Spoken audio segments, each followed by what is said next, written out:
গাজীপুর জেলা, আর গাজীপুর জেলার ভিতরে 27, আর গ্রামের নাম হচ্ছে খোরতুল। তো এই গ্রামে আমাদের সোলার সিস্টেমের একটা কাজ হবে, প্রায় 6 কিলোর মতন সিস্টেমটা। আমি যে ভবনে আছি এই ভবনটিতে, আর এটা গাজীপুর জেলার যে 27, ওই 27 যে মেন বাস স্ট্যান্ড ওইখান থেকে একটু ভিতরে 10 টাকার মতো লাগে অটো ভাড়া এই সাইডটাতে আসতে। তো এইখানে কাজ করার জন্য আর কি আসলাম। তো এই সাইড গ্রামটির যে নাম, সেই নামটা যে নামে পরিচিত এই গ্রামটি, নামটা হচ্ছে খোরতুল নামে সবাই চিনে এই গ্রাম।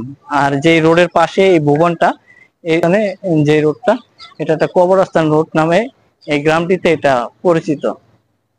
তো এই ভুবন বাই সাদে এখানে সোলার সিস্টেমের কাজটা হবে। তো কোথায় হবে এবং কিভাবে এখানে কাজটা করা যায়, যারা দায়িত্বে আছে তাদের সাথে কথা বলে দেখবো যে তাদের এখানে কোনো সমস্যা আছে কিনা।